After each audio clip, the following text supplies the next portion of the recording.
আসসালামু আলাইকুম। রাজনীতির এই ফিট ওই ফিট,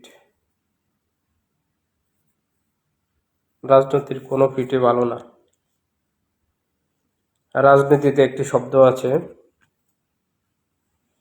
রাজনীতিতে এবং প্রেমের ক্ষেত্রে প্রতারণা করাও জায়েজ। রাজনীতি আগে একটা সময় রাজ ফ্যামিলির লোকেরাই করেছে, এখন বর্তমানে গণতান্ত্রিক দেশে যে কোনো লোক রাজনীতি করতে পারে। রাজনীতি করেন ভালো কথা, কিন্তু দলের জন্য এত বেশি সিরিয়াস হয়ে যাচ্ছেন যে এলাকার মানুষ আপনি মারা গেলে আপনাকে মাটি দিবে, আপনি সেই এলাকার মানুষের সাথেই রাজনীতি করতেছেন। যে প্রতিবেশী আপনি মারা গেলে আপনাকে মাটি দিবে, আপনি তাদের সাথেই রাজনীতি করতেছেন। এরকম রাজনীতি যারা করেন, আমি মনে করি তারা নিজেরাই শুধরে নেওয়া উচিত। যে কোনো ব্যক্তির জন্য এই কথাটা বলছি। বর্তমানে বাংলাদেশের রাজনৈতিক যে প্রেক্ষাপট, সেটা অ্যানালাইসিস করলে যেটা মনে হচ্ছে, আমরা অনেক ক্ষেত্রে দেখা যাচ্ছে আমাদের প্রতিবেশী, আত্মীয় স্বজন, নিজেদের ফ্যামিলির লোকজন,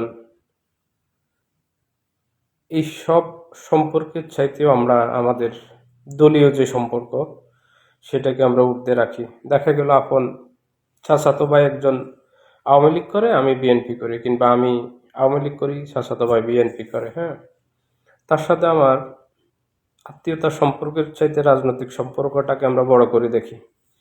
অনেকে দেখেছি বর্তমানে এভাবে চিন্তা করে।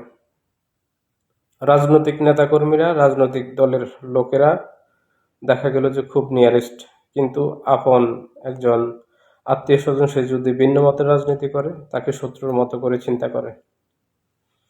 এটা আসলে সমাজে ছড়িয়ে পড়েছে আমাদের বাংলাদেশের প্রত্যেকটা গ্রাম অঞ্চল থেকে শুরু করে শহর বন্দর সব জায়গায়।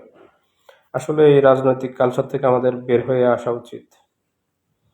5ই আগস্টের পর থেকে আমাদের এলাকায় আওয়ামী লীগের সমর্থক যারা ছিল, ছাত্রলীগ, যুবলীগ, সবাই কম বেশি গ্রেপ্তার হয়েছে, পুলিশের হয়রানির শিকার হয়েছে। গতকাল রাত্রেও আমাদের এলাকায় পুলিশ পাঠানো হয়েছে। পুলিশ সবার ঠিকানা জিজ্ঞেস করছে, তদন্ত করেছে। সারা রাত্রে পুলিশ আওয়ামী লীগ, ছাত্রলীগের লোকজনকে ধরার চেষ্টা করেছে। স্বাভাবিকভাবে চিন্তা করলে সব ঠিক আছে, কিন্তু এটার পিছনে কেউ না কেউ তো অবশ্যই আছে। আল্লাহ সবাইকে হেদায়েত দান করুক।